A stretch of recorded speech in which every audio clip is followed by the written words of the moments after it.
is up, guys? Faces Gaming here, and welcome back to another gameplay commentary on the channel. It's been 2 weeks since the last time we sat down and talked, and last time we talked about my mentality and where I am mentally, pretty much.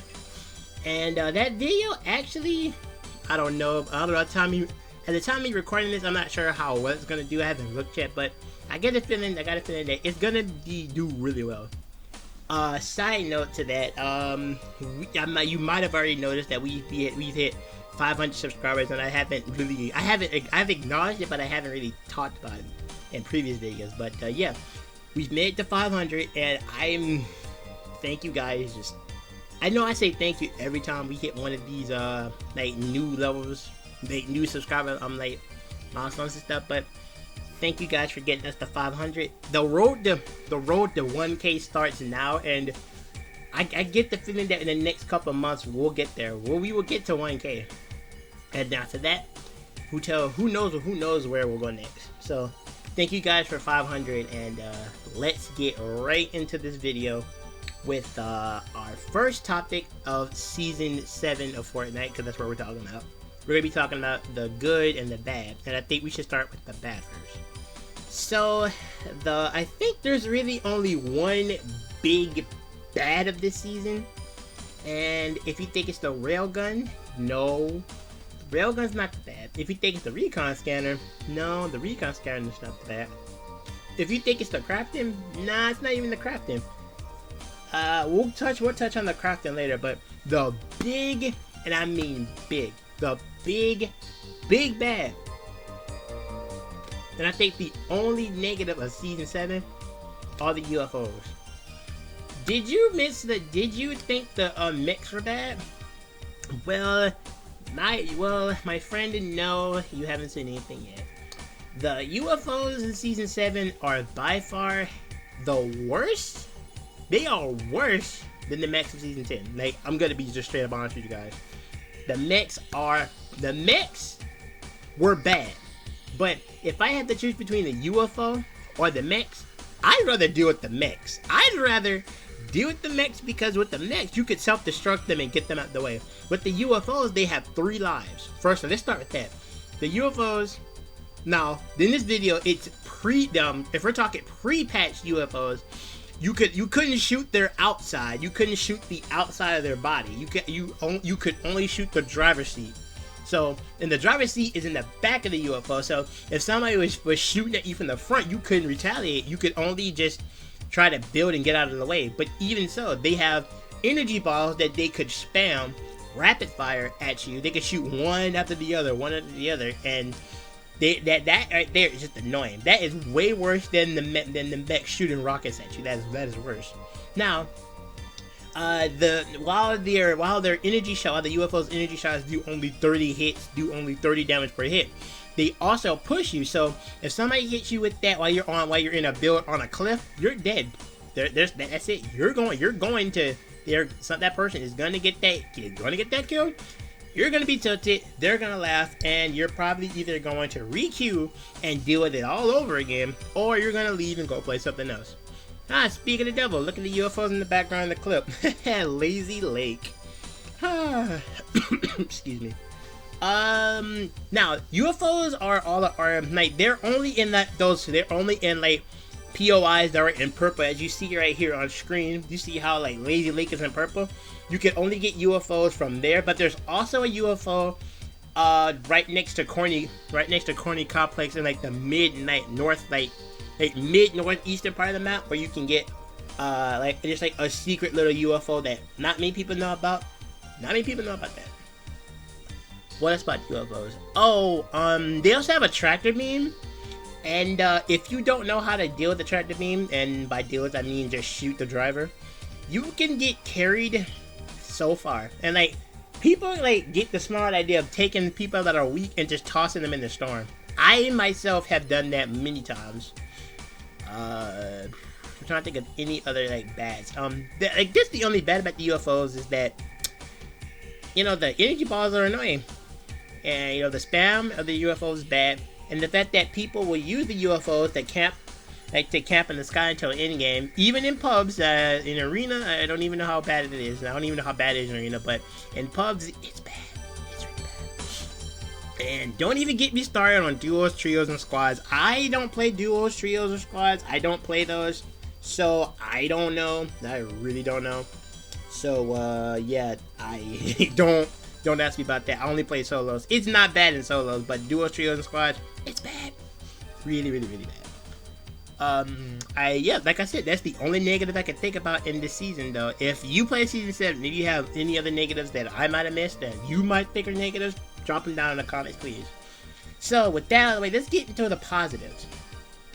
Okay, the first positive is actually dealing with the UFOs again. Well, it's not really. It's a small positive. It's a very small positive. During this past big patch 17.1, the UFOs did get nerfed. You can shoot them anywhere. You can shoot them in the front, the sides, the back. You can shoot them and they go down much quicker than they did before. They still have 3 lives.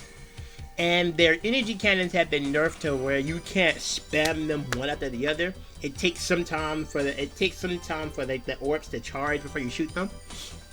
But that's not really big of a nerf. Like if I were to have nerfed the UFOs, I would have made the charge much slower. I would have made it so like the charge would be slower, the projectile shot slower, and like the what else would I do? That basically the energy cannon would be on like a 5-second cooldown after you shoot it. So that's how I would have nerfed it. Just saying. What else? Trying to think of some other positives. Oh, we got the railgun. Railguns, like, we got some new weapons in the form of like pulse rifle. That's not as good as the Stark rifle. It's not. So if you think it is, stop lying to yourself. You know it's not. It literally isn't. It's not. We got the recon scanner, which is by far the most powerful weapon. Most powerful item in season 7. Think of like the Vendetta fish on crack. That's how good it is. You shoot that. You take the recon scanner. You shoot it. It sends out pulse signals that are like a shape of like a giant circle.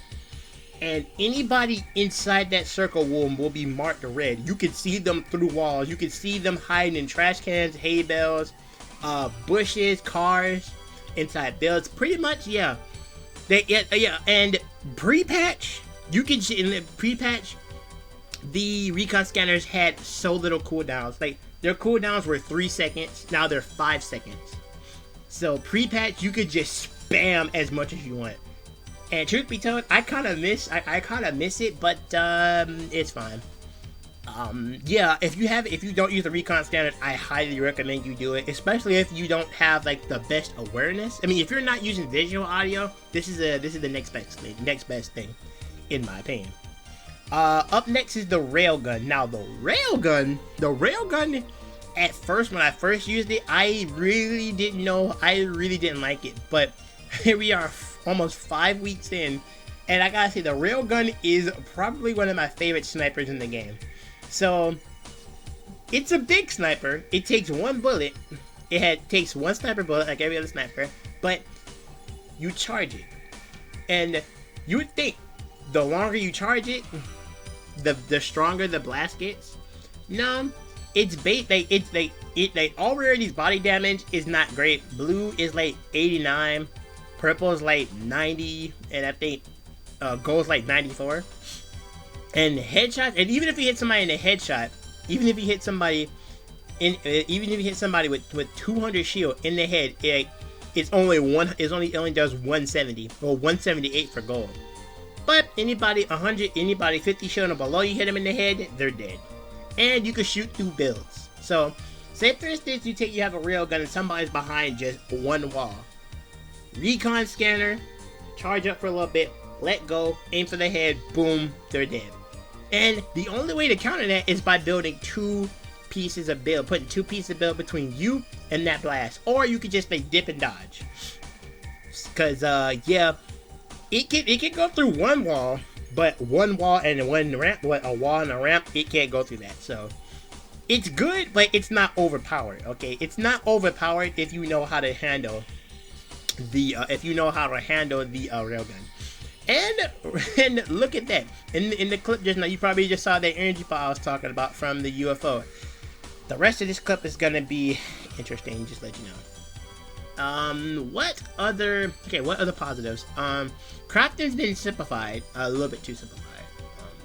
Well, okay, this start with like the unvaulted weapons per se.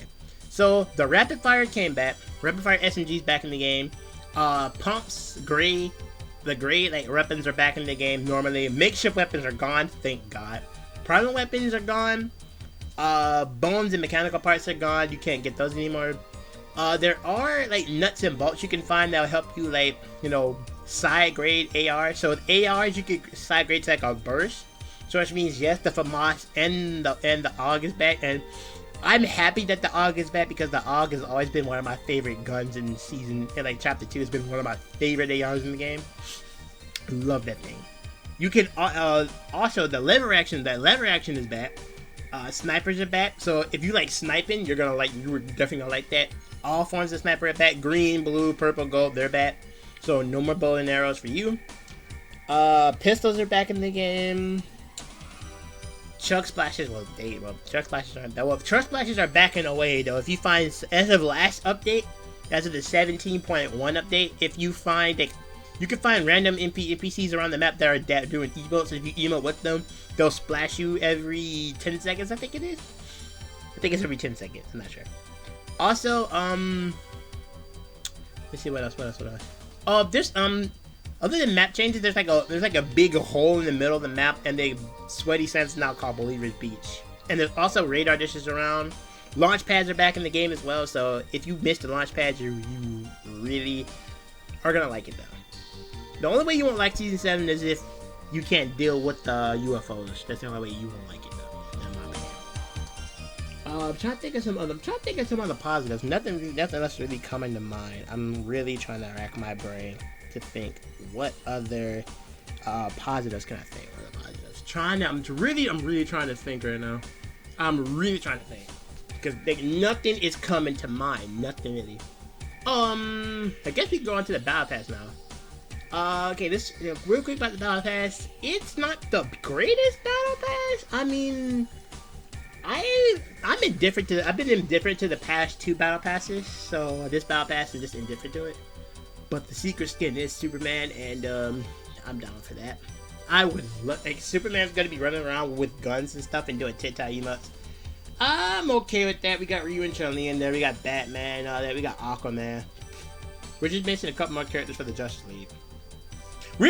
Think about it. We're gonna have the Justice League in Fortnite. Just think about it. We got the Avengers in Fortnite. We're only a few more characters. We only need Martian Manhunter to have, and Green Lantern to have the freaking Justice League. So we could literally be doing our Avengers versus the Justice League. That is going to be fun, and I cannot wait for that. Dang it, which makes me think why isn't Martian Manhunter a part of this season if it's alien themed? I guess I'm not too sure. I don't know. Yeah, Battle Pass. Battle Pass isn't anything special. It's not really, I'm not really freaking out. Rick and Morty, like Rick from Rick and Morty is in the game, and Morty is in the game as a form of a pickaxe, but I don't really watch Rick and Morty. I've never really gotten into it. I may have watched maybe like 1 or 2 episodes with my baby bro, but I haven't really sat down and really got infatuated with Rick and Morty, so finding out that they were in Fortnite, I was like, okay, that's cool. I know everybody else that likes Rick and Morty, they're happy for it. Okay, with all that out the way. Oh, wait, before I forget. The Battle Pass is actually done quite differently this time, actually. So instead of you doing, instead of you leveling up like we've been doing from season 1 to 6, Battle Stars are back in the game. Battle Stars are back, but they're not the same Battle Stars from Chapter 1. Battle Stars in Chapter 1, if you got 10, you unlocked and you progressed 1 tier. This time, if you level up, you get 5 Battle Stars. And if you keep leveling up, your Battle Stars will increase by increments of 5. And this Battle Pass is the first Battle Pass where you can pick and choose what items you want in the Battle Pass. So, if you want to just go straight for Rick and don't care about any other skins, you can just buy Rick and never touch any other skins. You can literally do that. I'm not joking. That is probably one of the coolest features that Epic has ever thought of. just think about it. Every new season in Fortnite, Epic is always adding something new, which is pretty cool in my opinion. There's also another customizable skin in the form of the Chimera skin. You can if you find alien artifacts around the map, you can get 4. Every time you find one, that's 4 alien artifacts, and every time you find one, it increases by can't speak. You get 4 every time you find one. So if you find all the artifacts for the week, that is a total of there's 4 around the map. That is a total of 16. So every week you find 4. That's 16.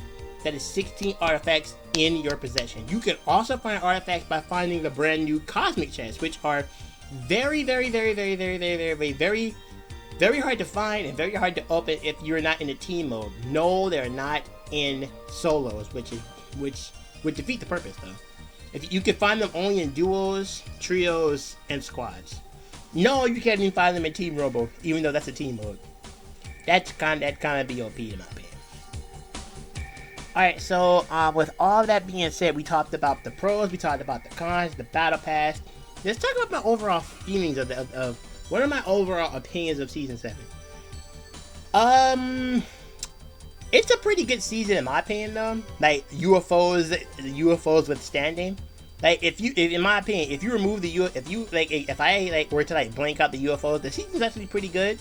We have a lot more mobility now if you include the UFOs.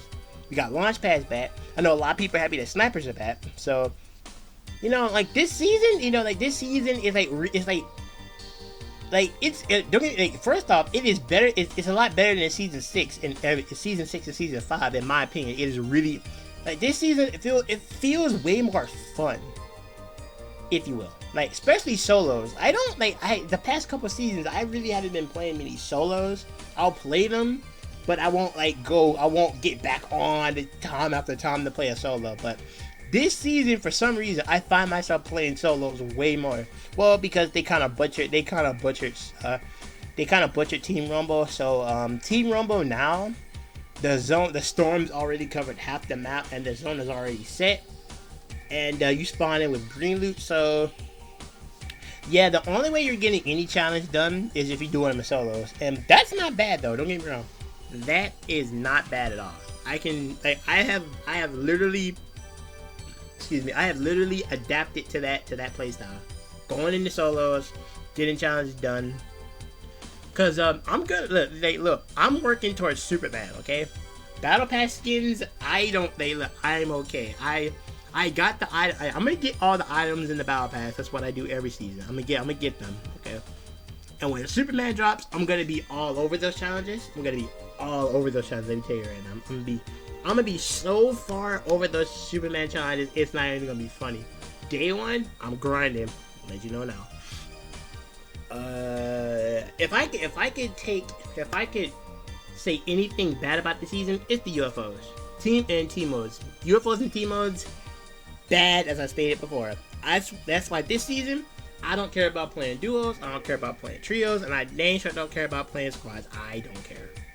So, yeah, that's gonna be it for me, though. That's my overall feelings about Season 7 as a whole. If you don't enjoy Season 7, that's fine, completely fine. But me, I'm having a blast, though. I'm enjoying it, and I can't wait for the rest of what the season has to offer. So, thank you guys for watching. Thank you guys again for 500 subscribers. I will talk to you guys in the next gameplay commentary or the next video I do. Love you guys. Peace.